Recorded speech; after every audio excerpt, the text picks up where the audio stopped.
26 जनवरी Republic day के बारे में आप लोगों को कुछ बताने जा रहे हैं क्योंकि आज गणतंत्र दिवस है। हम इंग्लिश में पहले भाषण करने जा रहे हैं। Honourable chief guests, teachers and my dear friends, uncles, brothers and sisters, good morning to all of you. I am Devanand. My father's name is Mr. Jaimurat Sahni.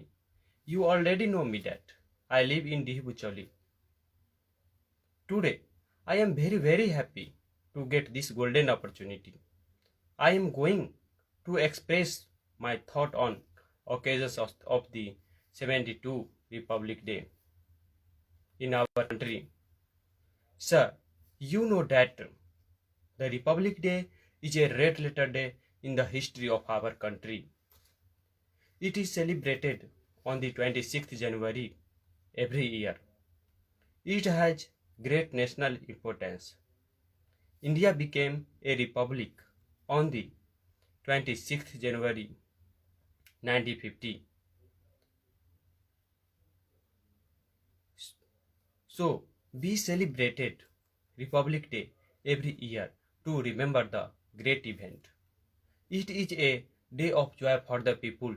It is celebrated with great enthusiasm in my village. Great event. Our constitution is larger than all over the world. The great man who helped the freedom of our country, India, and retain our constitution as Mahatma Gandhi, Dr. Bhimrao Ambedkar, Dr. Bhimrao Ambedkar, Subhash Chandra Bose, Chandrasekhar Azad, Veer Bhagat Singh, Sardar Vallabhbhai Patel, Khudiram Bose, Subhash Chandra Bose, Dr. Lohiya, Motilal Nehru, Lala Lajpat Rai, Bal Gangadhar Tilak, etc. So we need also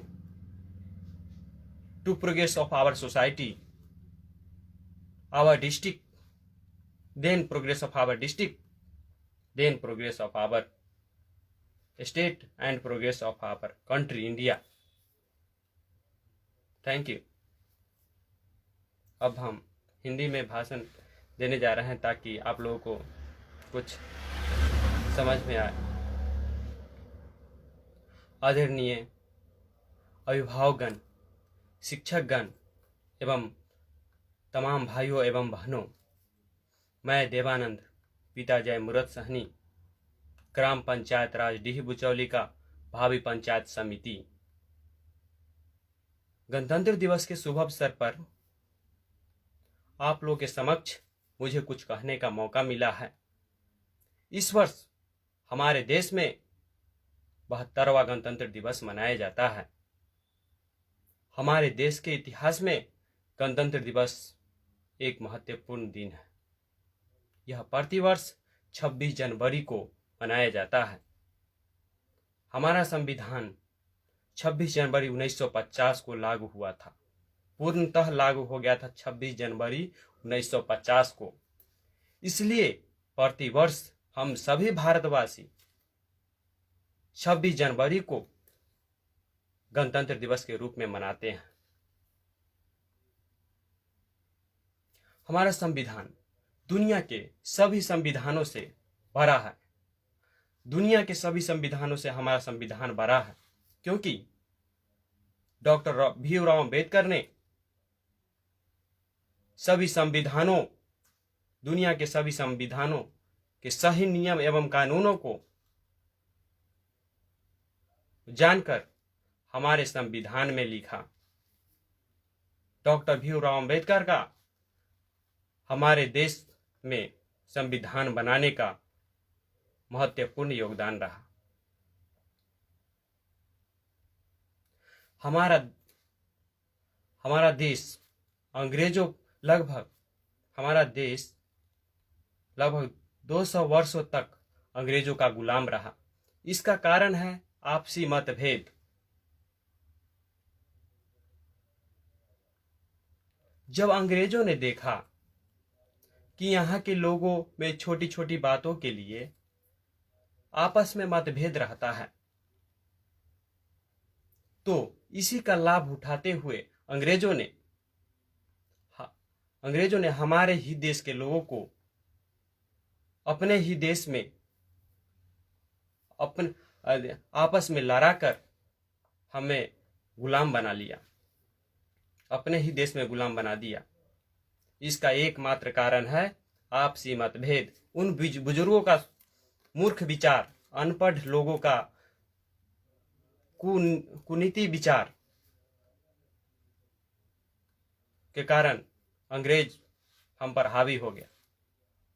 और जब युवा शक्ति आया तो युवाओं ने अपनी नई सोच से अंग्रेजों को मार भगाया और फिर से हमें आजादी दिलाने का काम किया। उन्हीं युवा पीढ़ी का देन है कि हम सभी अपने देश में, समाज में सुख चैन से खा पी रहे हैं, जी रहे हैं। इतना ही नहीं, उन वीर पुरुषों ने, उन महान नेताओं ने, लगभग उनका एज 20-25 साल, 18 साल 20 साल था, उन नेताओं ने अपना प्राण तक न्यौछावर कर दिया अपने देश के हित के लिए, देश के विकास के लिए, समाज के विकास के लिए। अंग्रेजों ने उन पर काफी अत्याचार किया, किसी को फांसी के फंदे पर चढ़ा दिया तो किसी को गोली मार दिया।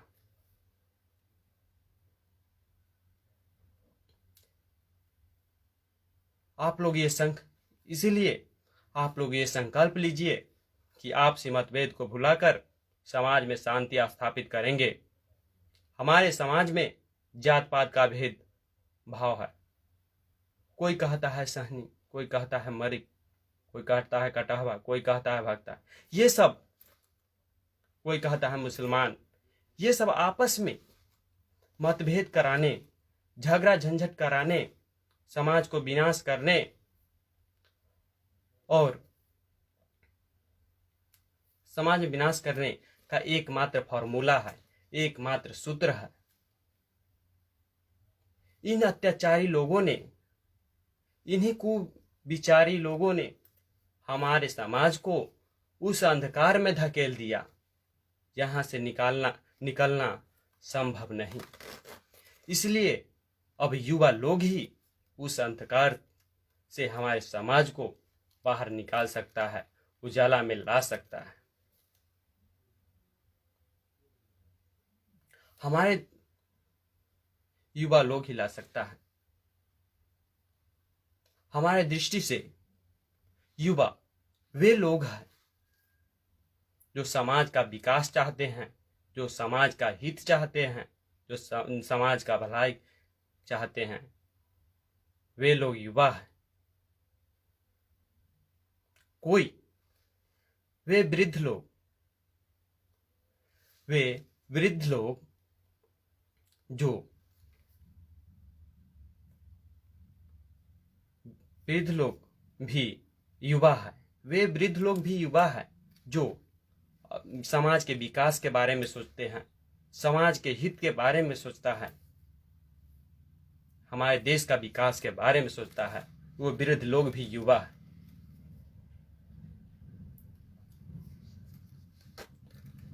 हमारे समाज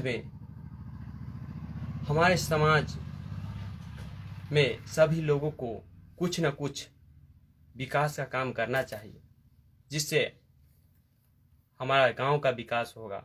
जब गांव का विकास होगा तब जिला का विकास होगा, जब जिला का विकास होगा तब राज्य का विकास होगा, और जब राज्य का विकास होगा तब हमारा देश भारत का विकास होगा। हमारे डीह जैसे मुकेश सर, हरशंकर सर, गुलशन सर, ये हमारे डीह बुचौली पंचायत के महान शिक्षक जो समाज में शिक्षा देने के का काम करते हैं, और विद्यार्थी लोग शिक्षित होकर, इनसे शिक्षित होकर देश में अपना नाम रोशन करता है, जिससे देश का विकास होता है। अगर हर लोग अपना अपना योगदान, कुछ न कुछ योगदान समाज के विकास, देश के विकास में दे, इन्हीं लोगों की भांति मुकेश सर जैसे, मुकेश सर, गुलशन सर, हरशंकर सर, इन्होंने किया, उसी तरह अगर हर लोग कुछ न कुछ योगदान देते रहें समाज के विकास में, तो हमारा देश का विकास ही नहीं, गांव का विकास ही नहीं, महाविकास होगा। जहां तक कि मेरा बात है, हमने समाज में फ्री ऑफ कॉस्ट, बिना कोई पैसा लिए, बिना कोई खर्च के फ्री ऑफ कॉस्ट शौचालय दिवाने का काम किया। अगर मेरा मकसद कमाना रहता तो लगभग 200 लोगों से ज़्यादा लोगों को वृद्धा पेंशन दिलाने का काम किया है। और 200 से 2000 लोगों का जो 200 से लोग 2-2 हज़ार रुपये लेता है ये शौचालय का, और 2000 से 200 लोगों का जोड़ लीजिए, 4 लाख रुपए ऐसे ही हो जाता। काहे हम पंचायत समिति या कोई में लड़ते? अगर कमाना मेरा उद्देश्य रहता तो एक ही चीज में हम कमा लेते, लेकिन हमने फ्री ऑफ कॉस्ट काम किया, बिना कोई पैसा का काम किया, क्योंकि मेरा मकसद समाज में विकास, समाज का विकास, देश का विकास, देश का हित हो, देश के लोगों पर, समाज के लोगों पर कुशासन, अत्याचार, अनाचार नहीं, अत्याचार नहीं। इन लोगों ने हमारे समाज में अत्यधिक अनाचार फैलाया है। अब ज्यादा अत्याचार नहीं, अब न्याय होगा।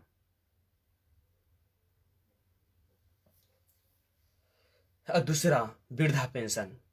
वृद्धा पेंशन का काम यहाँ के डीही बुचौली पंचायत के लोग, वृद्ध लोग इधर उधर वृद्धा पेंशन के लिए भटकते रहते थे। कोई 500 रुपये उनसे ठग लेता था, तो कोई 200 रुपये ठग लेता था और लेकर चला जाता था, और उन वृद्धा लोगों का कोई काम नहीं हो पाता था। वे लोग, वृद्धा लोग कराहती रहती थी काम के लिए,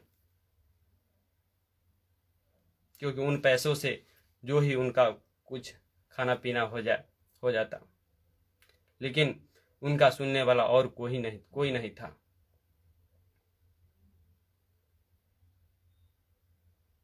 इसलिए हमने समाज में जितने भी वृद्ध लोग थे उनको फ्री ऑफ कॉस्ट वृद्धा पेंशन लाने का काम किया। जिनके पास पैसा था वो भी, और जिनके पास नहीं भी वो भी आए और वृद्धा पेंशन काम करा के जाए। वो लोग खुद से खुशी से अपना 200-300 दे के जाते थे। और तीसरा, किसान पेंशन। प्रधानमंत्री नरेंद्र मोदी ने प्रधानमंत्री किसान सम्मान निधि योजना का शुरुआत किया, जिसका लाभ जो अनुभवी लोग ही प्राप्त कर रहे थे, 1-2 पंचायत में 2, 3, 4, 5, लेकिन हमने पंचायत के हर एक लोगों को, समाज में हर एक लोगों को घर घर तक प्रधानमंत्री किसान सम्मान निधि योजना लाने का काम किया। 2-2 हज़ार रुपये हर 3 महीना पर आ रहा है। वृद्धा पेंशन हर महीना 400 रुपये आ रहा है। शौचालय का काम हमने फ्री किया। और अंतिम बात, हमने एक यंग डेवलपमेंट पार्टी का निर्माण किया है, जिसका उद्देश्य समाज में शिक्षा के स्तर को बढ़ाना, समाज में शिक्षा के स्तर को बढ़ाना। शिक्षा का स्तर बढ़ेगा कैसे, वो भी हम बता रहे हैं। हर महीने के अंतिम तारीख को एक परीक्षा का आयोजन होगा। उस परीक्षा में पास करने वाले विद्यार्थियों को 25 से 30 हज़ार रुपये का इनाम दिया जाएगा, जिस इनाम को प्राप्त करने के लिए पंचायत के हर एक विद्यार्थी उत्सुक रहेगा और खूब से मन से पढ़ाई करेगा।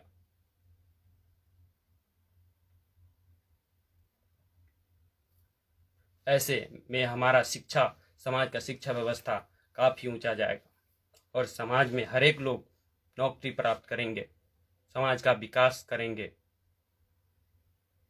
और दूसरा, वैसे लोग जिनके बेटा बेटी या उनके परिवार लोग छोड़ दिया है, त्याग दिया है, उनको हमारे इस यंग डेवलपमेंट पार्टी के तरफ से योगदान मदद किया जाएगा। उन लोगों को, वृद्ध लोगों को। तीसरा, वैसे लोग जिनके पास बेटा बेटी को शादी करने के लिए पैसा न हो या उसका गार्जियन न हो, किसी कारणवश मृत्यु को प्राप्त हो गए हो, उन अनाथ को हमारे इस पार्टी के तरफ से पढ़ाने लिखाने का खर्च दिया जाएगा और जितना मदद हो सके किया जाएगा। चौथा, जो पंचायत समिति का पैसा हमें मिलेगा, वो पंचायत समिति का पैसा हम खुद के विकास के लिए नहीं, समाज के विकास के लिए उपयोग करेंगे, समाज के हित के लिए उपयोग करेंगे। लेकिन लोग लालची ऐसे होते हैं जो उस पैसों को, फ्री के पैसों को अपना विकास, अपना खुद का विकास के लिए उपयोग करता है।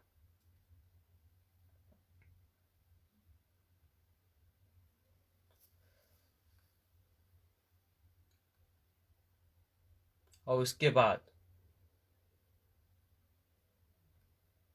जितने भी फंड, जैसे जिन लोगों को वृद्धा पेंशन नहीं मिल रहा है, उन लोगों को वृद्धा पेंशन दिलाने का काम हमारा इस यंग डेवलपमेंट पार्टी का उद्देश्य से होगा।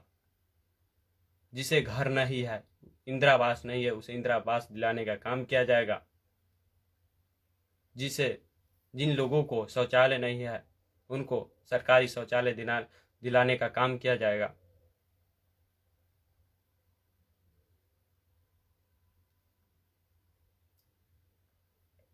जिन लोगों को पानी पीने के लिए कल नहीं है, चापाकल नहीं है, उन लोगों को चापाकल दिलाया जाएगा। सिर्फ झंडा फहराने से लोग देशभक्त नहीं होता, सिर्फ झंडा फहराने से लोग देशभक्त नहीं होता।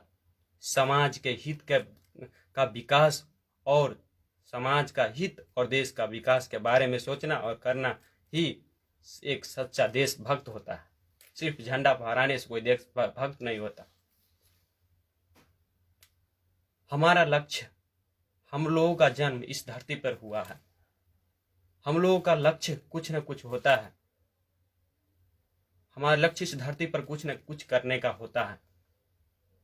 सिर्फ खाने और पीने तक का ही, खाना पीना और जीना तक ही हम लोगों का कोई लक्ष्य नहीं है। हम लोगों को समाज का विकास और देश का विकास करने का लक्ष्य होना चाहिए।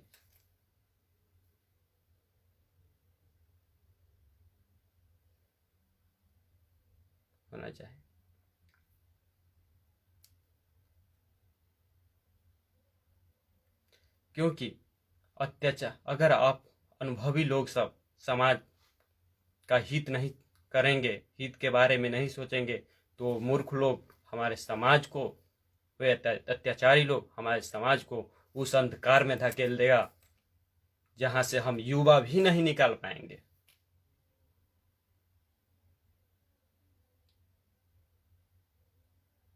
इसलिए आप लोग, जैसे कि महाभारत का बात कीजिए, जिस तरह भीष्म पितामह, गुरु द्रोण, कर्ण, ये सब वचन के कारण बंधे थे। अगर ये सब चाहते तो महायुद्ध को रोक सकते थे,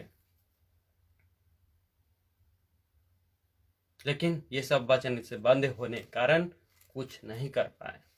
उसी तरह इस समाज में जो अनुभवी लोग हैं, जो समाज का विकास करना चाहते हैं, जो देश के हित के लिए सोचता है, लोग उसका सपोर्ट नहीं करते हैं और वे लोग खड़ा होते ही नहीं।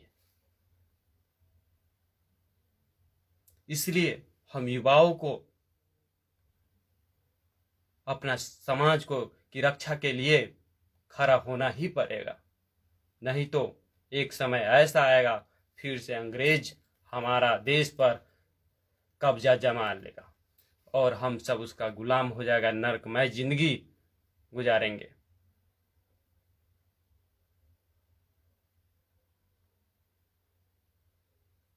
इसलिए समाज के विकास के लिए